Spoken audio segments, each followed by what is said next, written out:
The NSIC this season in the sport of football has been full of upsets, with different teams spotlighted each week for their performances, and now at the halfway point of the season, still half the conference is in contention for playoff spots and conference titles. And today's matchup between Augustana and Minot State has a lot on the line and could make or break D2 playoff hopes for both sides. Before we kick things off up at Herb Parker Stadium, it's time for the official pregame show. The Minot State Beaver Football team, the Saturday Showdown, brought to you by Popeyes.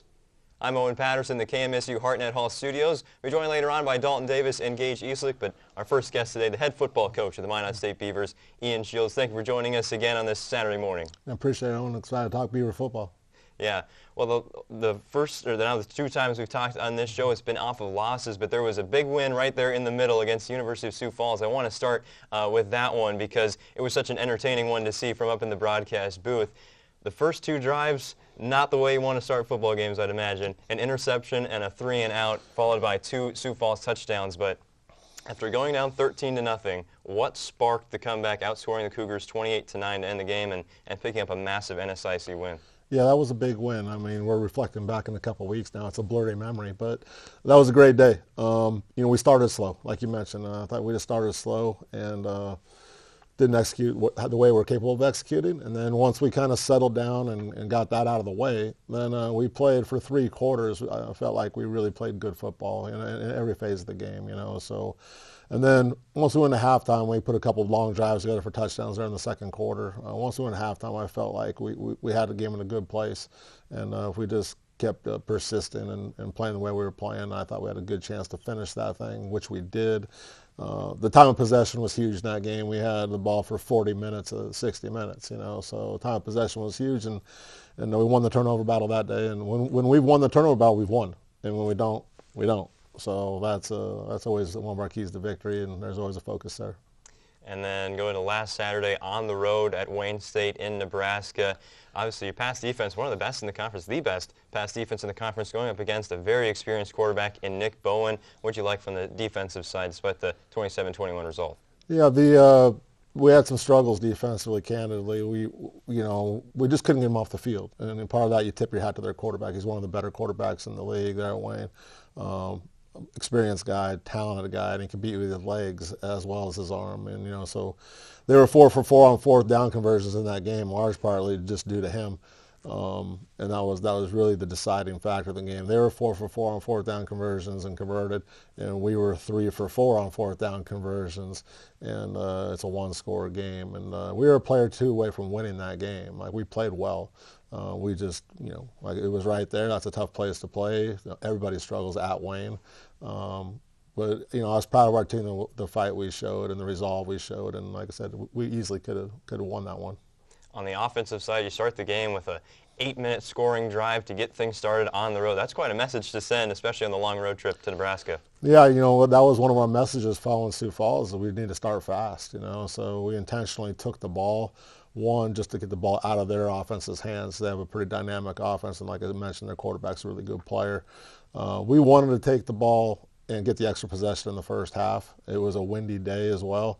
We wanted the ball and see what we could do with it and keep their offense off the field, and it went better than even anticipated. We'd like to have some more explosive drives than taking 8.5 minutes off the clock, but it was impressive, to start the game in that fashion and overcome a little adversity in that drive. We had a penalty to overcome, and we did. So, like I said, we executed well. I thought we played it real well offensively on the day. I mean, it was a weird game. There's only 6 total possessions by each team offensively, not counting the kneel down at the end of the first half for us. So we scored touchdowns on half our drives. We were 3 out of 6. They scored touchdown out of 4 out of 6. And like I said, that was the difference. Yeah, and then late in the game, trying to put a comeback together in the fourth quarter, complete the first touchdown pass of the season on the halfback throw from Aaron Wood. How long have you been keeping that in the back of your head this season? Well, we've got a few tricks up our sleeves, but it was time to pull that out. It was great because Aaron's not a starter, and so, but he'd practice that maybe once, Yeah. Some other guys typically take that rep, but he said, "I got it, coach," and he stepped in. And Aaron's the guy. What is he? A 12th year senior? I don't know. He's been in Atlanta forever, and Aaron made a great job. Stepped up, clutch performance. We needed to. It was 4th and 1, and we thought we were going to run. But there was just, the time was dwindling down, so we needed to score and keep some time on the clock so we could potentially get the onside kick and have enough time to do something with it. So guys executed well, and obviously Noriega made the play and gave ourselves a chance, you know. So we're onside kicking it. We just didn't get it recovered, but we gave ourselves a chance and we stayed in the fight. Yeah, let's talk about Jonathan Noriega a bit. He's the wide receiver target out there, usually by himself out on the perimeter. And he was on one of our shows recently on the Inside the Dam and got asked the question, you know, how do you stay locked in this offense as a wide receiver when that big play happens? Obviously, he needs to block a lot, and that's crucial, but just the way he's been able to really embrace his role as a wide receiver in a triple option offense. Yeah, I mean, there's opportunities there. I mean, there's going to be one-on-one coverage every time. You're never going to get doubled, you know. So if you have some talent, then there's going to be openings, and you just got to be able to win the battle, you know. And when we take our shots, we're not throwing typically for first downs. We're throwing for touchdowns to take advantage of people overplaying the run, obviously. So we'll keep growing in that regard. It was about time we threw a touchdown pass, honestly, and we've been close on a few others, you know, and missed some opportunities or didn't execute or didn't protect it or all the things that can happen in the passing game. You know, like I said, we're not an aerial circus by any stretch. We're not going to be, but we do need to be efficient throwing the football, and we were last Saturday. We were. Carson made some really good throws too. Noriega had another catch there at the end of the game. We were in our 2-minute drive. So, like I said, he's a really good player. He can do a lot. I mean, he can return punts. He can play slot. He can play receiver. He probably play safety. He can do a lot of things for us. He's a really good football player. Yeah, and then elsewhere on the offense, one of the really bright stars of the team in the last couple of weeks, Tyson Ruzicka, he's been playing a lot more, had a career game there against Wayne State, but goes down in the third quarter with an injury. Any updates on him and his health? Yeah, I mean, it's unfortunate. I mean, Tyson has come on, you know, obviously local kid, true freshman, has some, you know, real talent and speed. We need that explosiveness and playmaking ability. And so he went down with the injury. We'll see how that thing turns out. But if he can't come back, you know, we're going to miss him. But, you know, he's still got a red shirt left. And so, but like I said, we're excited about Tyson and what he brings to the table, what he brings to our program, you know, a high-quality young man. And like I said, he runs a 10-800 meter. That doesn't hurt us, you know, and he'll be an asset to our track team here at Minot State as well. All right, now focusing on today's matchup against a ranked team in one of the polls, receiving votes in the coaches' poll, Augustana, one of the powerhouses of NSIC football forever. Just the matchup today, you get them at home. What are you expecting from the Vikings today? Well, we're excited to be back home. First of all, we've played well at home, and you know, we've defended the herb. You know, that's what we've done. But this is a different animal coming into town here. Augustana is talented. You know, they're a veteran group. I think there's 18 or 19 seniors that are starters for them. They've played a lot of football. It's the most experienced team we'll probably ever face.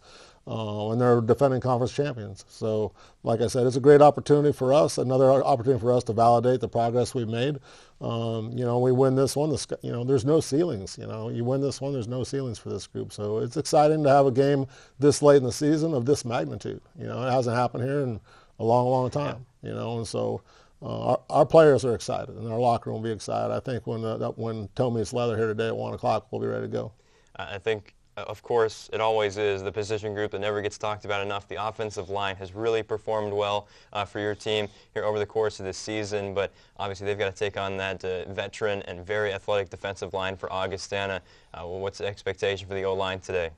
Just be us. I mean, we have a good group up front. You know, like I said, we have 4 seniors of ourselves up on the offensive line, and Aiden Shoemaker, left tackle, is a true sophomore, but he might be the best of all of them. So it's a good group, and we lean on those guys hard. And we play the game differently than conventional teams.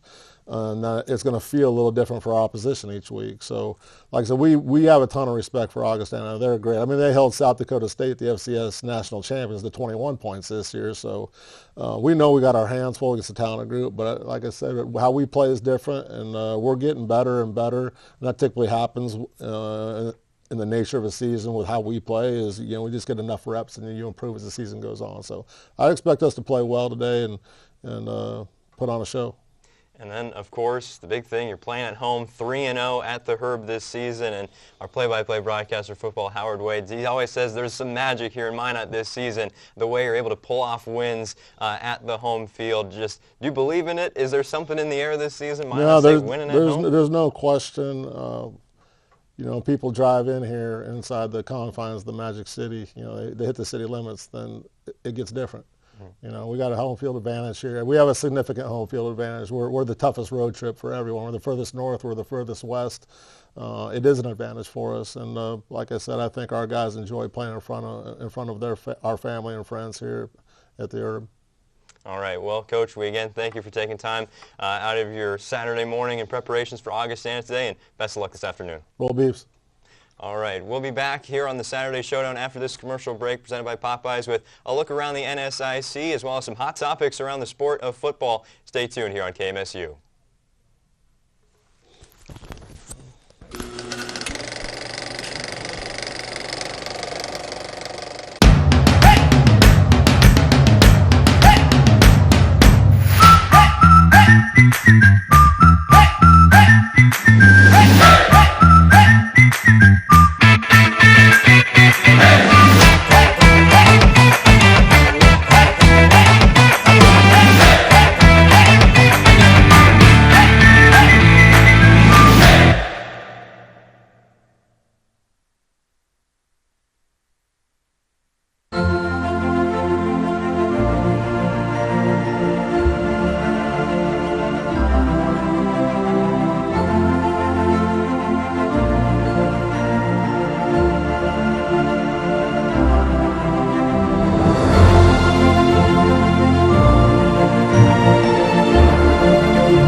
I just want to give a big shout out to our sponsor, Popeyes in Minot. Some great deals for you and some great eats as well down there, brand new here in the Magic City. Yeah, we've enjoyed their sandwiches the last couple weeks as far as giving us a lunch before the big game. Again, another big thank you to Popeyes sponsoring the Saturday Showdown, the official pregame show of Minot State University football. Well, our next segment here on the Saturday Showdown, we're going to be speaking with Gage Eastlick about NSIC football and what a wild conference it's been. It has been so far, Owen. A lot of big matchups and honestly, middle of the road for every team right now. So we'll get right into it right here. And the NSIC has been an even playing field as we hit the halfway mark on this football season. 5 of the 13 teams have 3 wins in conference play, while another 5 have 2 wins. This leaves 3 teams outside of that margin, and those 3 being Minnesota State Mankato, Southwest Minnesota State, and University of Mary. Mankato currently leads the NSIC with a 4-1 conference record, while SMSU and UMary are 0-4 and 0-5 respectively. Minnesota State Mankato has been on a mission throughout the first half, winning their first 5 games of the season. However, the Mavericks lost their first game last week against University of Sioux Falls. They lost 40-36 in a game that saw the Sioux Falls Cougars complete the upset by passing for 4 touchdowns and 304 passing yards. And another big upset from last week comes off the hands of Northern State over Bemidji State. The Wolves' defense was strong all game as they had 4 sacks for a total of 33 yards lost. Unfortunately, the Beavers would end up scoring with 6 seconds left in regulation to make the score 14-13, but would fail to convert their 2-point conversion, losing their second game of the season. The Northern State Wolves would go on to improve to a 2-4 overall record. This week, Northern State will be taking on the Minnesota Duluth Bulldogs as the Wolves look to win their 3rd game in a row. And moving on to Minot's very own Minot State Beavers, the Beavers are currently riding with a 4-2 overall record so far this season. Last week, they took on Wayne State College down in Nebraska. Minot State would go on to score their first passing touchdown of the season, coming off the arm of running back Aaron Wood to receiver Jonathan Noriega. Even with the success from an offensive standpoint, the Beavers would ultimately fall to the Wildcats 27-21. This week, the Beavers take on Augie University here at home for Beach Day. Kickoff is at 1. And last week, Minot State rival, the University of Mary, had an insane finish as the Marauders went into double overtime against Concordia St. Paul.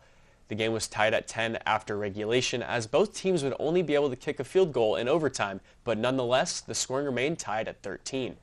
They went into double overtime. That's when running back Jalen Richardson would score a 7-yard rushing touchdown, thus making the score 19-13.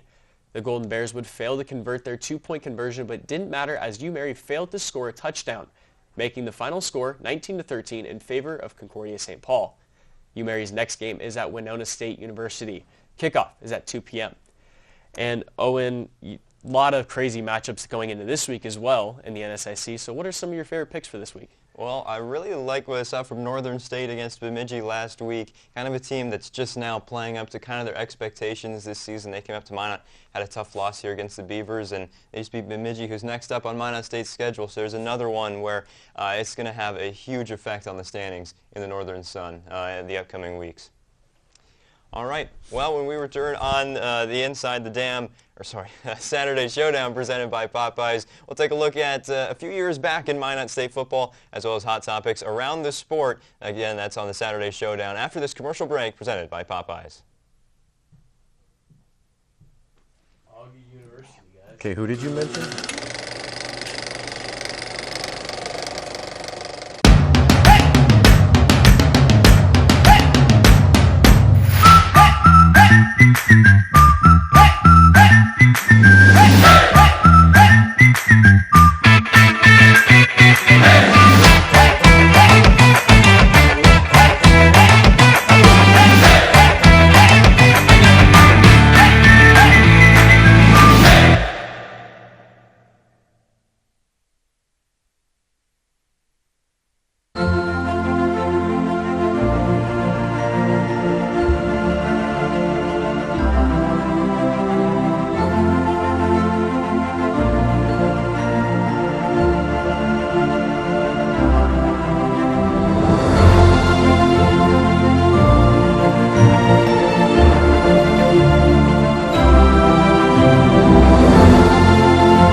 In the KMSU Hartnett Hall studios, Clayton Hawkins has joined the table here, as well as Dalton Davis. Once again, I'm Owen Patterson. We thank Gage Easley for that NSIC football update. Let's take a look at a few years back in Minot State football, a new segment on the Saturday Showdown. Take a look at the history of the program, going way back to 2009. 15 years ago, a big season for Minot State, one of their final years as an NAIA program. It started off at the end of August on the road at Bemidji State under third-year head coach Paul Rudolph, and it was a tough matchup against the Beavers and what's become kind of a rivalry game now with both teams in the Northern Sun. A big win for Bemidji State, 47-20, but that's when Minot State figured things out and went on a 7-game winning streak into conference play. It started with a big win over Concordia St. Paul in the non-conference side of things, and then the defense really started to take shape. A tough win on the road against Valley City, 21-17, there in Week 4, would lead to huge defensive outputs against Jamestown and Dakota State, allowing just 13 points in those two games combined. Eventually, the offense would kick it into gear for the Beavers, scoring 34 points per game in Dakota Athletic Conference competition. Their offense was led by the combination of John Meyer and Johnny Lester. Meyer, the leading passer for the Beavers that season, completed 58% of his passes for 2,134 yards and 17 scores, half of which went to his wide receiver, Johnny Lester, who averaged 16 yards per catch on 51 grabs as a wide receiver, and again, 9 touchdowns. The offense was really hard to stop in the middle of the season with a win on the road at South Dakota Tech against the Hard Rockers, 31-21, and then blowout wins over Black Hill State and Mayville State before meeting their match in the DAC at Dickinson State, falling 13-28. Eventually, the 6-1 Beavers in conference play would match up in the Dakota Bank Bowl against Jamestown with a 38-21 win and qualify themselves for an NAIA playoff spot. However, the defense had a little bit of a letdown against Sioux Falls, falling 21-63 in the first round on the road against the Cougars. Overall, a very successful season under Coach Rudolph, finishing 8-3 overall and 7-1 in the conference. That defense that we mentioned earlier that played so strong during that 7-game winning streak was led by Tommy Wilder with 11.5 tackles for loss and 5 sacks as he destroyed some teams' backfields in the DAC. And that's a look back at Beaver football history 15 years ago to 2009. Oh, and thanks for that update, or I guess new segment for us today. I hope you guys enjoyed that one. With that being said, we're going to kick it to hot topics right away. We're going to go straight into NSIC right now. To start it off, we're going to talk about Augie. Last week, Owen, they're coming off a should-have-been blowout win, but only won by 4 points against Minnesota Duluth. What does that kind of tell you as far as the game today? It was a thriller against Minnesota Duluth at home there at Kirkby-Over Stadium. Augustana, again, like they had that game. They should have been a pretty simple one in the bag, but Duluth never went away, and a late big-time punt return before the final drive set up Augustana for the go-ahead touchdown at the very end. Duluth fell a little bit short, and Augie, they came back after an upset loss to Moorhead and didn't disappoint against the Bulldogs. Yeah, with that, I mean, the Augustana, they rank number 20, right? They should be able to pull out these wins pretty easily, especially against Minnesota Duluth, and against Moorhead, they lost, right? Moorhead only has 2 wins this year, but they're against Augustana and Duluth.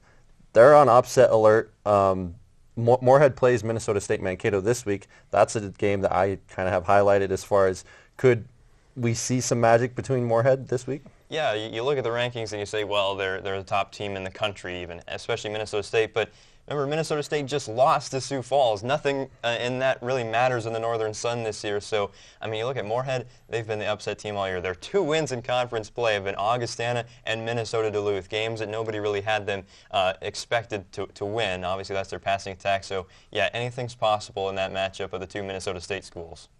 Do you think that with Minot State playing number 20 Augustana today, what do you think that if we pull out a win, what does that do for us as far as the rest of the season? That keeps us in the conversation. I think we mentioned after the Sioux Falls game on the air, on the broadcast, that I think it's time to finally accept Minot State in the top half of the standings this season. They've shown the work. They've beaten the teams like Northern State, who we're seeing come play some big football recently. Sioux Falls, who just knocked off Minnesota State. They've beaten those teams this season. I think a win over Augustana really solidifies themselves, or even just a solid performance against Augustana will do just fine in keeping Minot State in that NSIC conversation. Absolutely. I mean, you see in the NSIC and all across college football with the transfer portal, it's kind of wild, wild west. We were just talking about Moorhead. Any team can get got. So it's definitely a really interesting time for college football, and definitely it's a awesome time if you're a Beaver fan, Beaver alum. Beavers are definitely turning things around with their football program. It's really exciting to see. And the NSIC is chaotic.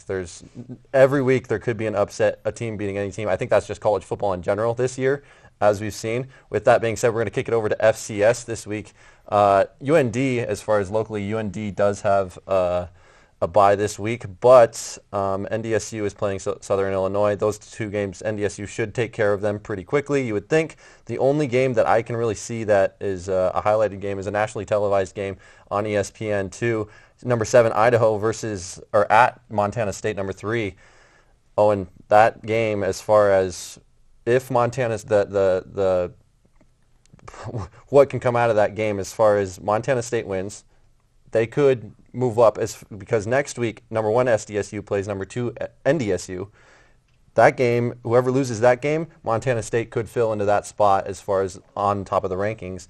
What do you see as far as the FCS playoffs or playoff hopes for each of those teams? Yeah, the Big Sky Conference where Montana State and Idaho are located has always kind of been the second best in the FCS, along with the Missouri Valley, where you see North Dakota State and South Dakota State and UND now. But Montana State's really been the only team in the Big Sky that's looked legit this season. Idaho, huge preseason expectations, they lost a lot of offensive production from the playoff team a year ago. So Idaho, they need to get back on track, and what better way to do that against a top 5 team in Montana State? And then you point out NDSU, SDSU, the Dakota marker game. Obviously, don't look past Southern Illinois this week. South Dakota State's also got a matchup here. But yeah, the Dakota marker game on national television. We don't know where it's going to be, what time it's going to be, but definitely, obviously, a big game for those 2 schools. Yeah, you talked about Idaho and their rough go as far as offensive players they lost. They've lost their quarterback this year, but every week that they've faced this year, they've either faced an FBS opponent or a ranked opponent at that time. So they've had a rough go, and they've been able to handle it. They did lose to UC Davis, who is now ranked 6th in the FCS. But if they pull off a win against Montana State, the FCS rankings could just go crazy once again in college football. With that being said, we're going to kick it to high school. Clayton, I know that you're the coach, the offensive line coach of Bishop Ryan. Bishop Ryan coming off a big win against Ray Powers Lake last night. Yeah, it was definitely a really quality win for Bishop Ryan. It was a sloppy game. There was a couple turnovers, a lot of penalties were called. So plenty of things for us to clean up. But, from an offensive production, we kept the ball on the ground. As the offensive line coach, that is by far my priority. So that was super exciting to see. Our running back ran for 236, I believe. Drew Zwak had a couple touchdowns as well for the day, so that was a really good night for him. And then defensively, too, we played against a really tough offensive line, so I'm really impressed with how we pulled that out. So, yeah, it was a really good win for our team last night. What do you think you see as far as the 236 rushing yards? What does that say not only about the running back, but about your offensive line, too? Offensive line is they're a pretty resilient group. We've had plenty of injuries up front, and next guy that we plug in every time, he delivers.